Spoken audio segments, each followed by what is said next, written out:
दोस्तों इस वीडियो में आपको कंप्लीट गाइड मिलेगी कि आप किस तरह से अपने ब्लॉग पर आर्टिकल लिख सकते हैं। और ये जो आर्टिकल आप लिखेंगे ये 100% एसईओ स्कोर्ड होगा।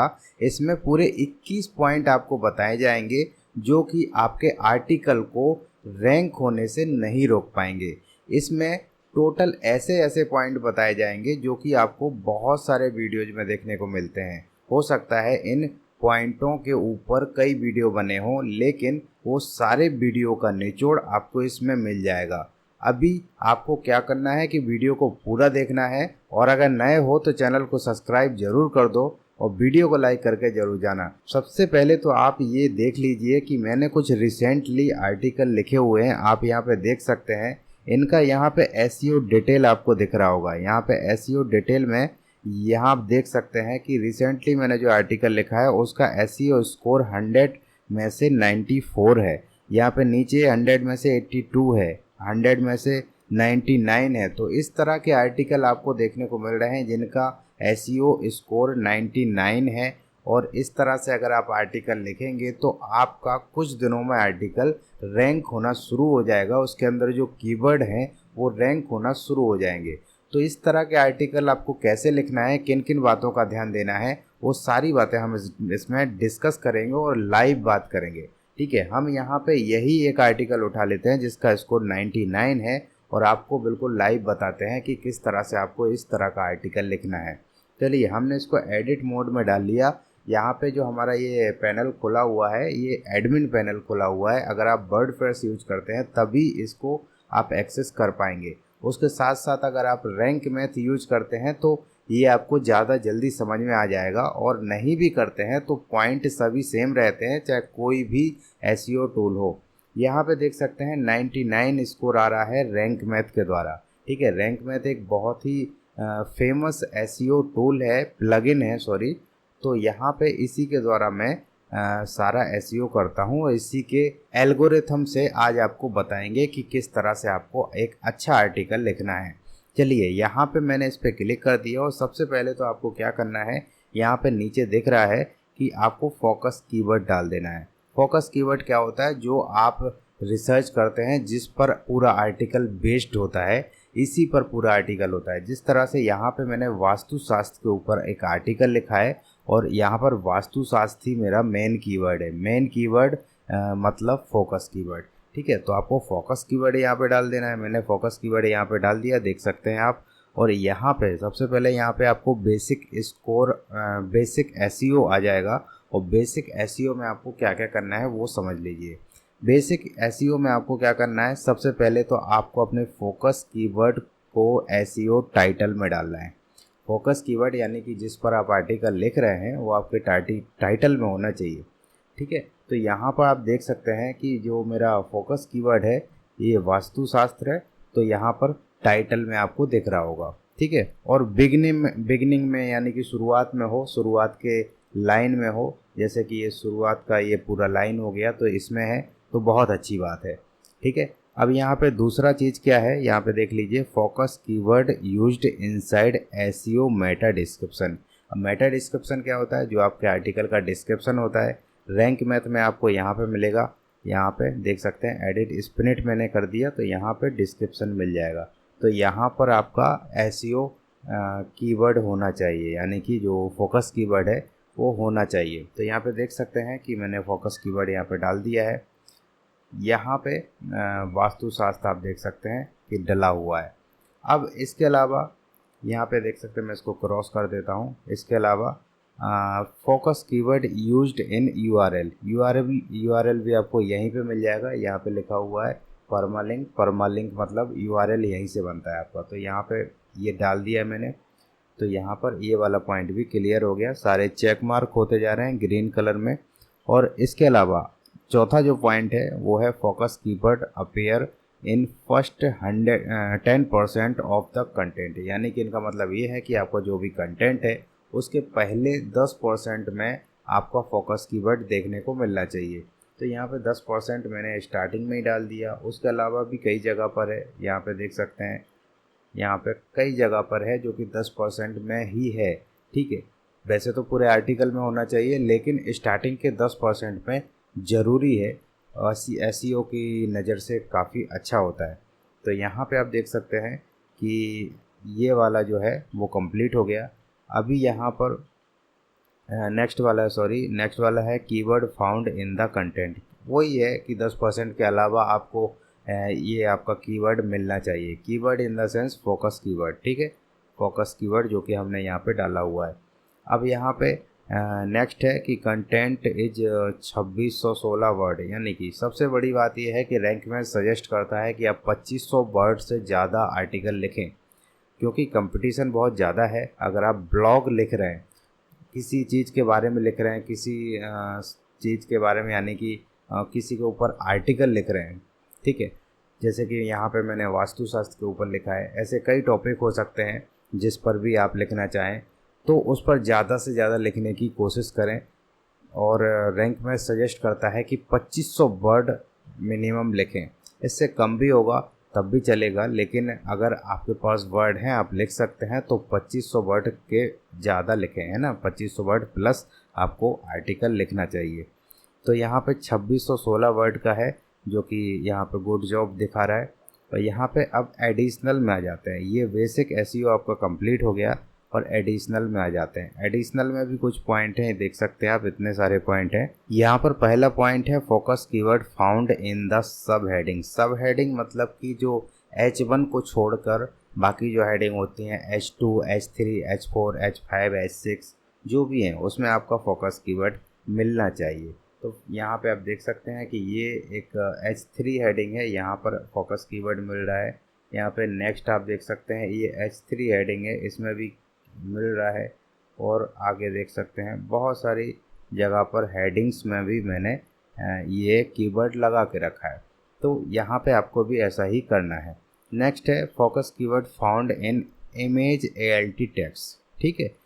यहाँ पर इमेज जो आप डाल रहे हैं, जैसे कि यहाँ पर ये इमेज डाला हुआ है, तो इमेज के जो ALT टेक्स्ट डलता है, यहाँ पे देख सकते हैं अल्टरनेटिव टेक्स्ट, ठीक है।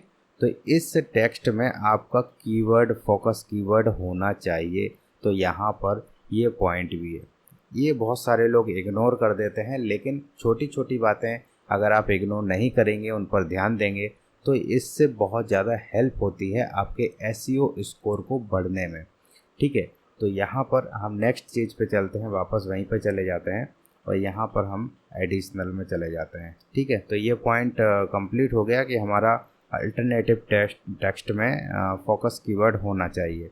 अब यहाँ पर कीवर्ड डेंसिटी, ठीक है, कीवर्ड डेंसिटी भी आपकी मिनिमम 2% तो होना चाहिए। यानी कि आपके मान लीजिए कि 1000 वर्ड का आर्टिकल है, तो आपका मिनिमम 10 टाइम होना चाहिए, ठीक है।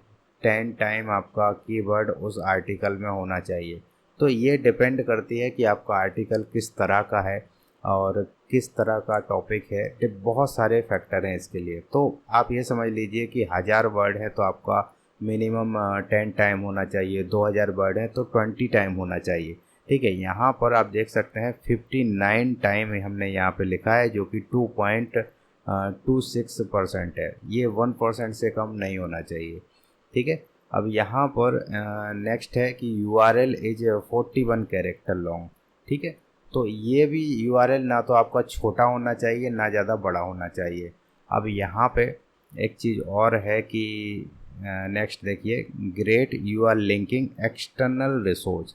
ये बहुत इम्पोर्टेंट है। अगर आप किसी के बारे में आर्टिकल लिख रहे हैं, तो सेम मिलता जुलता अगर किसी और वेबसाइट पर है जो कि आपकी वेबसाइट के बाहर है, ठीक है। एक्सटर्नल मतलब कि आपकी वेबसाइट के बाहर किसी और की वेबसाइट पर सेम मिलता जुलता कंटेंट है, तो आप उससे लिंकिंग कर सकते हैं, ठीक है। उसका वेबसाइट, जैसे यहाँ पर मैंने ये मान लीजिए कि यहाँ पर ये सिक्योरिटी है, ठीक है। इस पर मुझे कुछ लिंक डालना है, तो यहाँ पे लिंक पे क्लिक करूँगा और यहाँ पे उसका लिंक डाल दूँगा, तो ये एक्सटर्नल लिंकिंग हो जाती है, ठीक है। मतलब कि हमने अपनी आर्टिकल में किसी और का लिंक डाल दिया, तो ये एक्सटर्नल लिंकिंग हो गया। इससे काफ़ी ज़्यादा फ़ायदा मिलता है।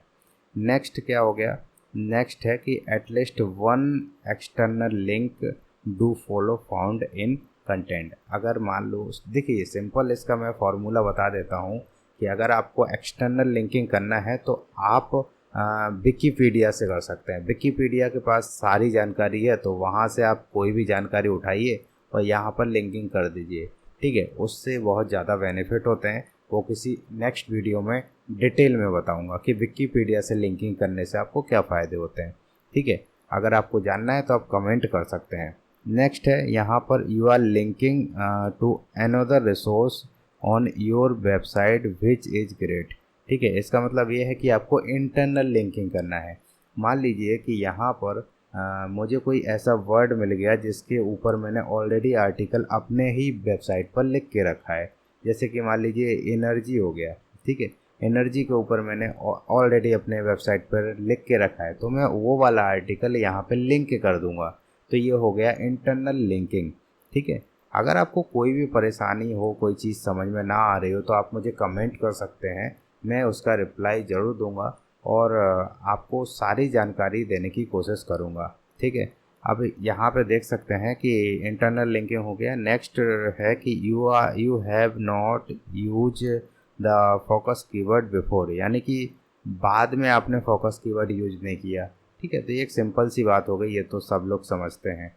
तो you are using content AI to optimise post, ठीक है। ये तो एक रैंक मैथ का अपना फीचर है, तो इस पर ज़्यादा ध्यान मत दीजिए। अब यहाँ पर रीडेबिलिटी देख लेते हैं कि रीडेबिलिटी में क्या चीज़ है। तो focus keyword use at beginning SEO title, जो कि ऑलरेडी रिपीट कर चुका हूँ, ठीक है। अब यहाँ पे योर टाइटल हैज़ पॉजिटिव और नेगेटिव सेगमेंट, यानी कि ये एक बहुत बड़ा फैक्टर है, इसको ध्यान से समझ लीजिए कि आपका जो आर्टिकल है, ठीक है, तो आर्टिकल का जो टाइटल है, सॉरी, टाइटल में आपका पॉजिटिव फैक्टर और नेगेटिव फैक्टर होना चाहिए। यानी कि एक ऐसा लग रहा हो, जैसे सिंपल सा समझ लीजिए, जो मेरा आर्टिकल है उसका जो टाइटल है उसमें चलते हैं, ठीक है। तो यहाँ पे व्हाट इज वास्तुशास्त्र, ठीक है, ये एक अलग बात हो गई। और यहाँ पे टॉप 7 प्रिंसिपल ऑफ वास्तुशास्त्र, ठीक है। तो ये अलग अलग बातें हो गई। तो इनफैक्ट 2 बातें होना चाहिए, ये पॉजिटिव नेगेटिव बोल रहा है, लेकिन 2 बातें होना चाहिए। एक और अगर उसमें से एक पॉजिटिव हो, एक नेगेटिव हो। जैसे कि कुछ ऐसे आर्टिकल होते हैं कि एडवांटेज एंड डिसएडवांटेज, तो ये पॉजिटिव और नेगेटिव हो गया। अब यहाँ पर नेक्स्ट है, देख सकते हैं कि your title does not had power word. Power word हर किसी आर्टिकल में यूज नहीं होता है। पावर वर्ड यानी कि कोई जैसे लेटेस्ट न्यूज़ चल रहा है या फिर कोई पावरफुल वर्ड है। अब इसका जो है हर आर्टिकल में अपन यूज नहीं कर सकते, तो इसको स्किप कर सकते हैं, कोई प्रॉब्लम नहीं है, क्योंकि ये इसका अपना एल्गोरिथम है, ठीक है।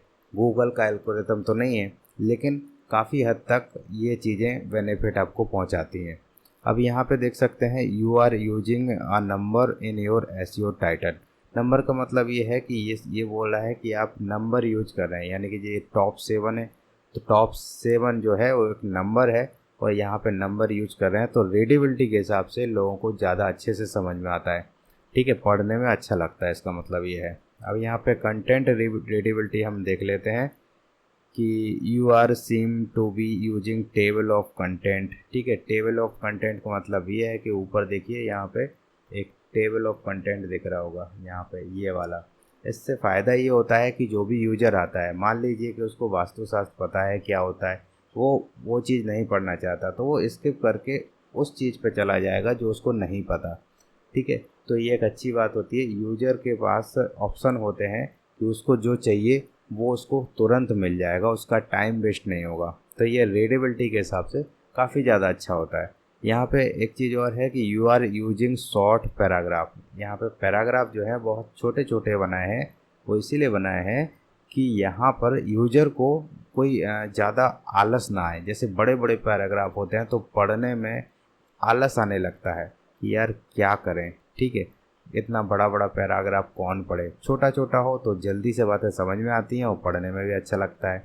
तो यही वो चीज़ बोल रहा है, तो आपको छोटे छोटे पैराग्राफ जो है बनाना है अपने कंटेंट में। अब यहाँ पे लास्ट है कि your content contain image and video, मतलब या तो आप वीडियो यहाँ पे लगा सकते हैं या फिर इमेज लगा सकते हैं। तो यहाँ पे इमेज लगा दिया है जो कि एसईओ की नज़र से काफ़ी अच्छा है। तो यहाँ पे ये कुछ पॉइंट थे। अगर आपके पास भी कुछ पॉइंट हैं तो आप मुझे कमेंट कर सकते हैं, और कोई चीज़ अगर समझ में ना आई हो तो आप मुझे कमेंट कर सकते हैं, मैं उसका रिप्लाई ज़रूर दूंगा। फिलहाल इस वीडियो में इतना ही, मिलते हैं नेक्स्ट वीडियो में, तब तक के लिए जय हिंद।